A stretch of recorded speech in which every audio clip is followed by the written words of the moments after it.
When I was asked to come to Northern Kentucky to talk about economic development in this region, my first response was no, I'm not leaving Lexington. So came up 6 years ago, and after spending a couple of hours in this community, I was definitely sold and wanted to be a part of the economic growth in Northern Kentucky. There's 36 cities, 3 counties, plus you're part of a three-state metro, and so there's a lot of different entities involved. We're the oldest regional economic development organization in the state of Kentucky, almost 40 years now. What we're really still seeing a lot of growth and a lot of activity in is food and beverage. We are one of the highest concentrations when it comes to food and flavoring companies. What I would envision as a major asset, the CVG and the international airport. I love our partnership with CVG. The team over there is great. That was one of the big things that attracted me to this position, to be able to have such a valuable asset in your backyard. One of my bold predictions is that CVG will be the most important airport in the Midwest in the next 5 to 10 years. If I can get on that betting line, I would love to join you in that. Today on NWM Talks, we're joined by Kimberly Rosetti, Vice President of Economic Development at BNKY Growth Partnership and one of the leading voices in regional growth across Kentucky. We talk about what makes Northern Kentucky's tri-state model unique, how partnerships with CVG and local developers drive new opportunities, and what industries are shaping the region's next decade. Kimberly shares how collaboration, innovation, and strategy come together to make Northern Kentucky one of the fastest growing economies in the state of Kentucky. Let's get into it. All right, Kimberly Rosetti, thanks so much for joining us Yeah, thanks for on a beautiful day in October. So listen, Kimberly, let's dive right in. You've been in economic development for a good while now. You started here in Lexington, where I call home, and then you made a big transition up north to Northern Kentucky. So introduce the audience who you are, your background, and what you're doing now. Yeah, thank you so much for having me. This is fun. Yeah, so I started my economic development career at Commerce Lexington, and I'm not ashamed to say 20 years ago. So you can do some math if you want to. This is my 20th year in economic development. Loved the work I did in Lexington. I really got to see all facets of economic development, project management, business retention and expansion, marketing, and so really got my hands into everything economic development wise. And so when I was asked to come to Northern Kentucky to talk about economic development in this region, my first response was no, I'm not leaving Lexington. I love the Bluegrass Central Kentucky area and didn't imagine that I would find something outside of that, but actually did come up. My husband encouraged me to come and have the conversation, so came up 6 years ago, and after spending a couple of hours in this community, I was definitely sold and wanted to be a part of the economic growth in Northern Kentucky. There was just so much going on in terms of the projects, partnerships that were underway between the Economic Development Group with CVG, with our regional partners in Cincinnati, and being part of a larger metro and having the chance to build a new team was really exciting to me. So made the move 6 years ago. I lead our economic development group here now for BNKY. Have a great team focused on all the same things: business attraction, business expansion, and retention, as well as marketing and business growth. Yeah, that's great. So when you made the transition to Northern Kentucky, BNKY, back in my time when I was at the cabinet, that used to be Northern Kentucky Triad, right? You all went through a full revamp, a new face, a new brand, a new team. And that was essentially right when you started, right? It was. Yeah, it was a lot of change for the organization in 2019. We still at the time were Northern Kentucky Triad, hired Lee Kroom as our CEO and president, who was just a great addition. And he was tasked with building a team and modernizing the way Northern Kentucky did economic development, and how can we really be sophisticated in the process and bring the best services service to our clients, which ultimately is going to make our community better. So there was a lot of community and vision behind the strategy to change up the organization and to grow it. So I came on right after that to lead the economic development side. We also have a strategy division that works on long-term growth, community vision and planning, and then also a marketing arm as well. Yeah. So how big is the team now? Right now we're at 17 people. Oh my goodness. Yeah. I mean, that is a major operation. Yeah. And I think so the Golden Triangle in Kentucky, Lexington, Louisville, and Northern Kentucky, most people, at least, in the professional life, know what the Golden Triangle is. But I think what a lot of people don't realize from an economic development perspective and just a pure business perspective, Northern Kentucky has a bit of a different uh, lay of the land because of where you're located, right? And you guys abut Cincinnati, and I'm sure there's pros and cons to that. That allows you all to have a different strategy to what you do. How does that play into the economic development efforts? Yeah, that's a great question because we are definitely a unique landscape when it comes to economic development being part of a tri state area.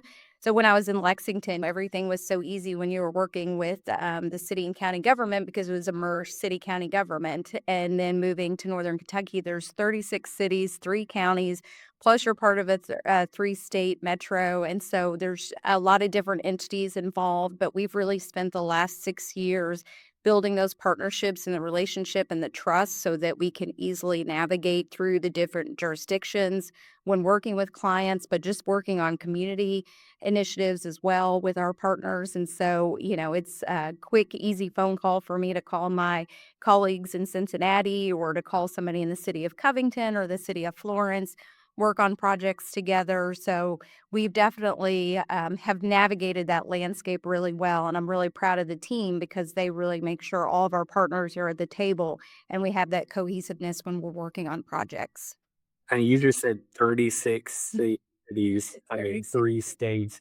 You know, we've had the opportunity to work on some really fun, exciting regional projects. And maybe here in Central Kentucky, we kind of like to think it's a really new model, it's modern, but I mean, gosh, 36 cities, you all been doing it for a long time, right? Right. Yeah. We're the oldest regional economic development organization in the state of Kentucky, almost 40 years now. I mean, that is incredible. I wasn't even planning to go there today, but I think that's a really telling point. You guys have had a lot of success for a long time, and that in and of itself, I think, should be at least a positive talking point as to why regionalism should be considered across economic development. Absolutely. Whether we're working private or public deals, it becomes obvious to us. Companies don't see city lines, county lines. They don't really care, to be honest. Right. What they care about, who's going to support them, who's going to be there to help them get their project from the ground up. And I think your all's story is a true testament to that. Absolutely. We have a lot of companies that actually refer to their Northern Kentucky operations as Cincinnati because that is a big city and people know where that is. When I'm out traveling internationally or domestically, people say, "Where are you from?" I say Cincinnati. And then I talk about Northern Kentucky. So you definitely have to have that regional approach in mind because again, our clients don't care exactly where you're located or what side of the county line you're on. So we really try to promote it and talk about it from a big picture standpoint. Yeah, well, that's great. So let's change directions a little bit here, Kimberly, and talk about what I would envision as a major asset, the CBG and the international airport there. Just talk about its importance to the work that you do and maybe some of the direct and indirect impacts that it has being in Northern Kentucky. Absolutely. So I love our partnership with CVG. The team over there is great.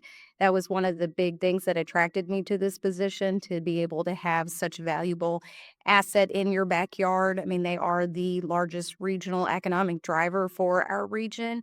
And I love how they're innovative. They're one of the first airports that ever had a vice president of innovation on the team or chief innovation officer to really make sure that the airport is staying innovative and is implementing new things to make not only the passenger side, but also the cargo side and all the other businesses that are located on campus to make sure they're successful. So we have a lot of different initiatives that we work on with them, but a big focus of what we do is helping attract new companies to the campus that are within the aerospace and aviation industries. We focus a lot on maintenance, repair, and operations of facilities, so MROs. We have several. DHL is building a new one. We have FEAM Aerospace out there. We also have some engine overhaul operations. So there's a lot going on at the airport in terms of the work that's being done to keep the airplanes here and all of the aviation and aerospace support companies throughout. We have Safran, which is a French-based company that's making landing gear. But then also I don't think people sometimes realize that we have these two major cargo hubs of DHL and Amazon Air located right there at the airport that are moving product in and out every day and has just made the airport just such a great regional asset. And one of the things that I think you were going to ask was what's one of my bold predictions. So I'm going to go out and jump ahead and say that, one of my bold predictions is that CVG will be the most important airport in the Midwest in the next 5 to 10 years. If I can get on that betting line, I would love to join you in that. A couple of things that you brought up that were interesting to me and even personal for me. Amazon Prime, when I first got back into economic development, 7, 8 years ago now, they made the announcement about they're locating their new project, their Prime Hub project. At the time, I think it was like $1 billion project, and that turned out to be a multi-billion-dollar project. And I everybody sees the headlines, but people don't realize that these projects grow so much. And then Kentucky's always touting itself, rightfully so, that we can get three-fourths of the population in a day's drive. But I think what also people don't realize, the reason why we're able to be such a prominent place to do business is because of these large hub operations up at CVG. People can get their product here and get them out really quickly. And I think a lot of people just don't realize that. Right. Absolutely. I mean, it helps get our goods in and out of the state a lot faster. I mean, not just domestically, but internationally. So, and there's been a lot of growth on the passenger side as well. And, you were talking about partnerships between, Ohio and Kentucky and how that works. They were instrumental between both capitals and then also with the economic development groups ourselves and Ready Cincinnati and with tons of other partners on recruiting air service on British Airways to have a direct flight into London now. And then continuing our international service, we've expanded into Canada as well. So, it's not just moving our products, but it's moving our people as well and having them get to locations faster and more efficiently. Yeah, so well said. So that takes me to another question. We talked about all the different industry features of economic development characteristics. Because you do have CBG in your backyard, and because of the university presence that you have in the region and the types of companies that you have in the region, how important is it to be able to tout the number of direct flights that you have to different cities? Again, another thing that a lot of people don't think about or realize, but every time CVG or Louisville's airport, Lexington's airport adds new direct flights to certain cities, that's another marketing tool for that area. Absolutely, especially on, when we're recruiting new companies. I mean, so much of our work is within foreign direct investment. And so being able to show that you can get in and out of CVG easily with, either direct flights or just one stop to your final destination. And that's a huge selling point for us. Cincinnati and Northern Kentucky are a very globally connected region. We have so much foreign direct investment here, and they're not going to locate here and continue to expand if they don't have the right type of air service that they need to be able to get, themselves in, their customers into the area and back out to where they need to go. Right. One of my fondest memories back when I was in Frankfurt, economic development, we all use code words for projects and we can't talk about them. This was a project that we didn't win, but we were really close. I can't say who it was, but it was a really large headquarter operation project that had a really significance in engineering, and their main headquarters was in one of the big cities, Mhm. right? And this was a several hundred job regional headquarter operation. And we spent as much time with CVG Mhm. as we did talking about the real estate numbers, the tax incentive information. The workforce was obviously really important, but I'll never forget interacting with CVG and how important that conversation was to this company's decision and their questions of, hey, we travel so much and our executives need to be able to get in and out more freely. How do we add more direct flights to this city? Right. And it was just a really eye-opening experience for me back in the day and how important of a role that they play. Absolutely. So let's transition a little bit, Kimberly, in terms of industries and trends that you're seeing in Northern Kentucky. What's hot for you all right now? Yeah, so this is definitely a unique year in terms of project activity. There's so much uncertainty. We've all heard that word, ad nauseum over the past 9 months as we're trying to figure out what will the end of the year look like in terms of project locations and announcements. So we're definitely feeling that. We have other communities, our peer cities, feeling it the same way that we are. But I would say right now, what we're really still seeing a lot of growth and a lot of activity in is food and beverage. We are one of the highest concentrations when it comes to food and flavoring companies. And so that really attracts a wide range of food and beverage companies. And those companies have not slowed down. So we're continuing to work on a lot of projects in that space. Chemicals manufacturing has also become a very prominent projects that we're seeing right now with different manufacturing. And then also on the life sciences side. So we're seeing a lot of movement from pharma companies. I think we are really positioned well for contract manufacturing or some sort of pharmaceutical manufacturing in the life sciences space. We just opened a new life sciences lab, which is bringing in new innovators and new life sciences companies. But even though that's attracting companies that might have 2 to 3 people, it's an asset that shows the larger life sciences companies that we're investing in that type of infrastructure and we have those resources here. So on life sciences, what's your definition of life sciences? Because I think people see that term and word and maybe don't really understand what it is, but it's one of the more heavily invested, attractive markets right now. If you follow kind of the bigger firms, whether it's private equity or not, they're heavily invested in life sciences. So if you don't mind to dive into that a little bit, I think that would be really interesting. Sure. So life sciences is one of our strategic targets that we focus on. And so we look at it in terms of the manufacturing. So any sort of manufacturing for medical devices or for pharmaceutical.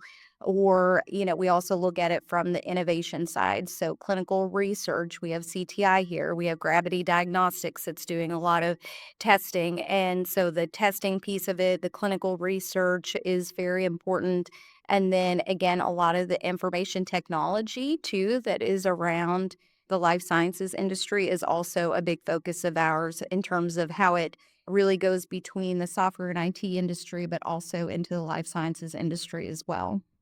That's great. So you brought up targeted industries, Kimberly. A lot of times when we're working with public organizations and they're trying to revamp economic development, what should we be doing better? What are we doing wrong? What should we be focusing on? I think a lot of communities will look at statewide data and see, hey, the average size project right now is 250 acres, and hey, automotive is the most highly visited type of industry. So we're going to go out, we're going to find a 200-acre site, and we're going to go after automotive. Well, that doesn't mean that that's what your community is best suited for. So Exactly. you all, I'm sure, from a strategy perspective or research perspective, spent a lot of time identifying your targeted industries. Walk us through how you arrive at this decision. Because again, generally every community's answer at least should be somewhat different because of their strengths and weaknesses, right? So how do you all arrive at that targeted industry list? So we did a study in 2021 to reevaluate our target industries. Triad previously had target industries that made a lot of sense at that time. And we knew that there wasn't going to be a lot of change in some of the areas, but you absolutely, like you said, you have to have a target industry study so that you know what your assets are in the community, how you can be competitive, and how you can target your business attraction and expansion efforts because we all have limited resources. And so making sure that we are working on the right types of projects. So in 2021, we went through the process and redefined and looked at what our targets were. So spent a lot of research on the community assets. What were our educational assets? What did the workforce demographics look like? So a ton of data and research behind all of that to come up with 4 targets. We are obviously, I talked about CVG and the cargo hubs. So supply chain and logistics is still always going to be a big target for us. How do we really look into the technology piece of that has been a big focus for us over the past 4 years with that study. Advanced manufacturing, we have always been, a very strong powerhouse when it comes to manufacturing companies, legacy companies that have been here for 40, 50 years. How do we continue to grow that base?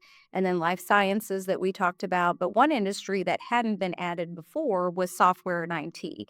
So a lot of those are local companies, but then a lot of them too, that software and IT is not just a standalone office building. It is what's running throughout all of the manufacturing companies, supply chain, life sciences.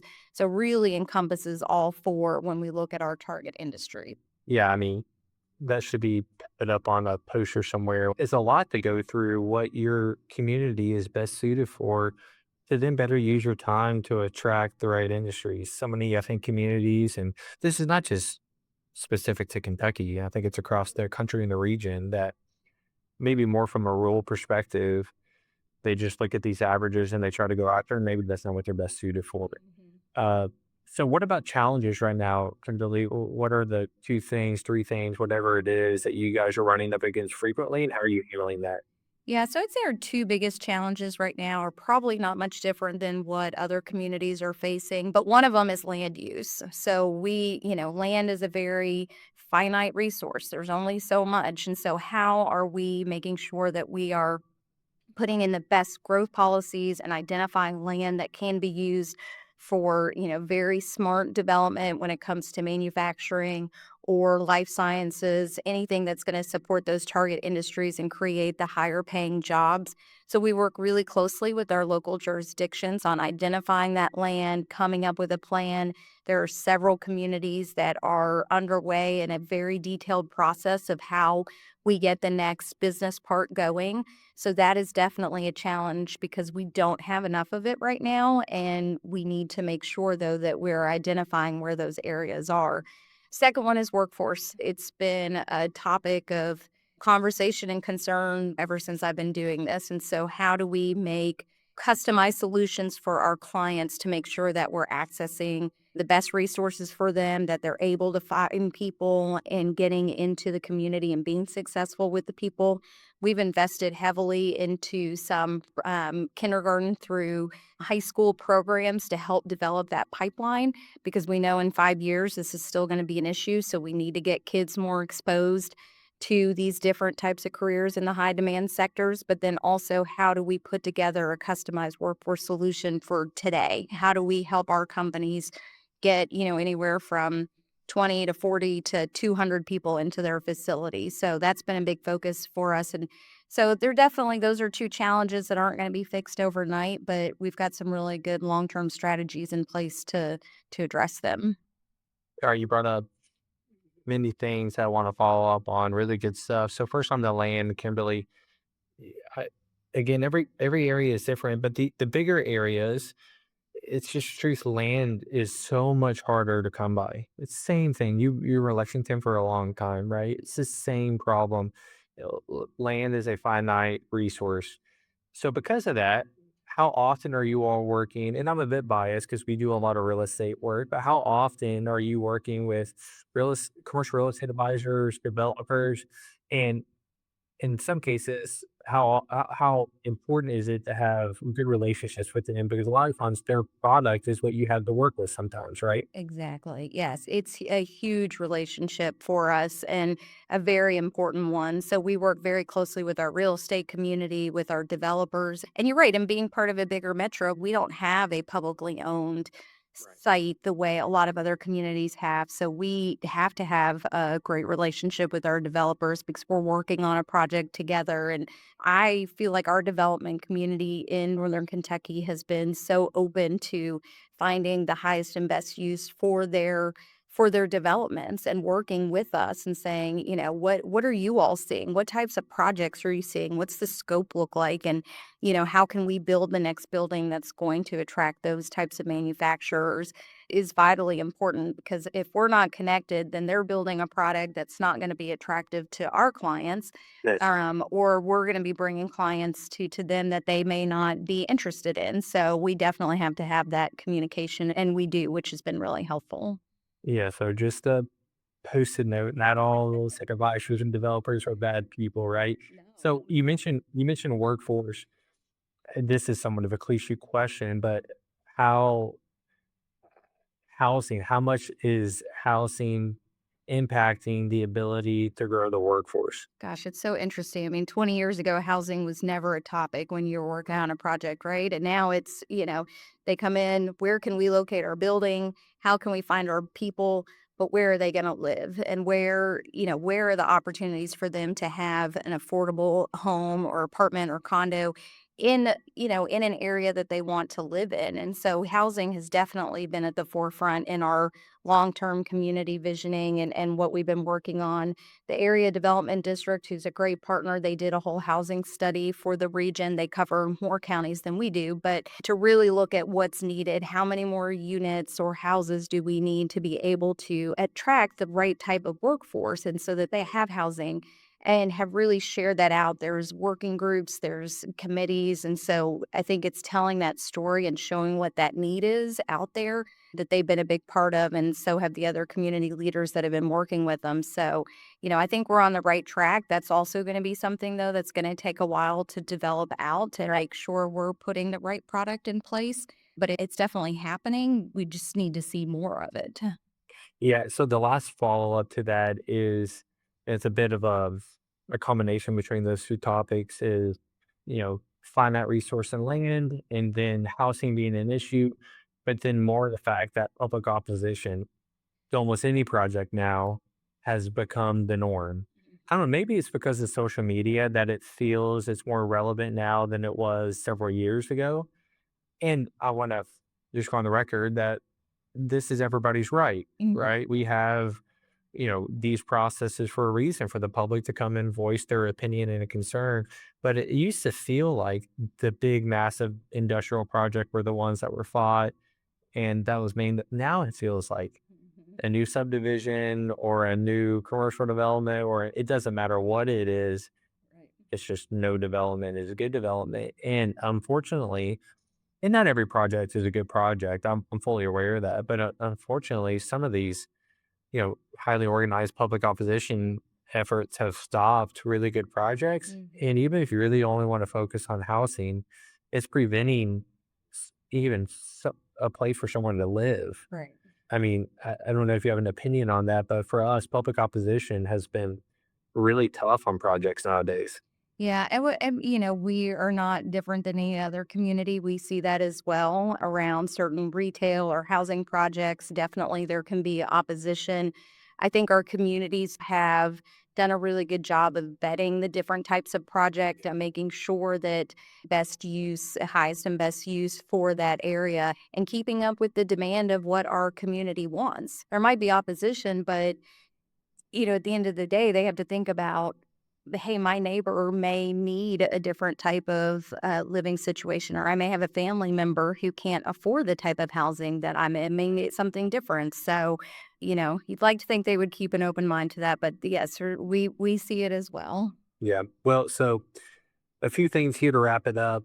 Kimberly, you've worked across multiple regions in Kentucky at this point. Lexington, Northern Kentucky.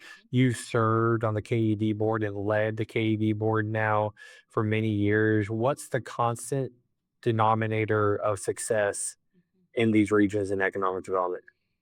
That's a great question. It really is just to see the passion that all of the economic developers that I work with across the different regions, not only from my time in Lexington, my time in Northern Kentucky, the groups I work with in Ohio, and then our KED membership, as you mentioned. I mean, just the passion they have for their communities and how they want to really truly make their community a better place is definitely the common thread throughout that. And, everybody wants more prosperity for their region and their friends and family to have better job opportunities and more expendable income to get out and do the things they want to do. So just seeing that passion and that drive throughout every region that I worked in, and then just with my colleagues in other regions, is really impressive. Yeah, well said. I think it's really telling when you see a really good economic development team or individual versus, maybe one that's not so good, and the difference Right. that it makes when they bring a level of enthusiasm and excitement to a project and how that leads to success. All right, let's wrap up with a few light-hearted questions. I like to ask this one. Sure. What's the craziest or most memorable site visit story that you can share? I'm So sure there's some that you can't. there are some I probably shouldn't share on air. I've had one, just I could share this one. I remember one time I was pulling in and it was one of my first site visits and I was so nervous I accidentally bumped the petition in front of me with my car. And so that was extremely embarrassing.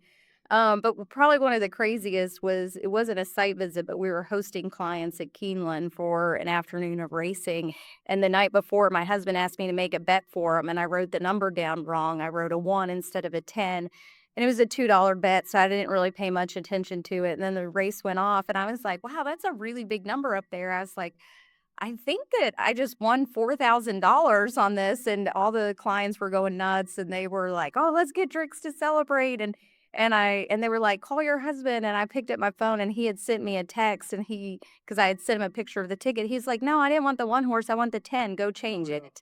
And I never changed it. So instead, we won $4,000 instead of him losing two. So, No, but yeah, I thought you were gonna go the other way with that is awesome. yeah, but it was super fun to celebrate with clients and, it's all about relationships. And so having kind of that fun, lighthearted thing happen and have them be a part of it, kind of connected us after that day that we were there together at Keeneland. I'm going to Keelan tomorrow. I'm Really? serious. Oh, Tell your husband to text me a number. I'll bet. I don't care what it is. I won't even look. exactly. Yes, It's I'll awesome. do that.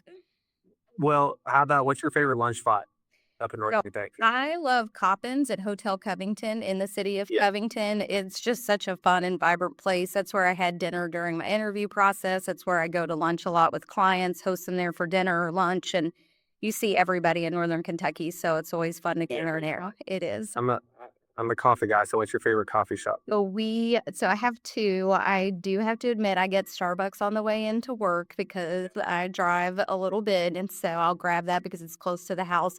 But my absolute favorite coffee place is one right by our new building called Roebling Books and Coffee, and it's right at Roebling Point at the Roebling Bridge, and it's just really fun that it's a bookstore. They've got great coffee and light bites too. Yeah, that's great. Yeah, it's so nice. All right. Well, you made your boldest prediction, all right, I did. which I think it's one that's going to come true. Yeah. With your luck, it's going to come true and Yeah. then some based on your Keeneland bets. So, Yeah, exactly. well, Kimberly, this has been great. I can't thank you enough. You're over the years been one of my favorite people to work with. So Yeah. thank you so much for taking the time, and we look forward to doing a lot more work together in the future. Okay? Yeah, no, this was super fun. Thanks for having me, and it's always good to collaborate. I miss working on projects as much with you, so it was good to be able to do this today. So thanks again for having me. All right. Thanks, Kimberly.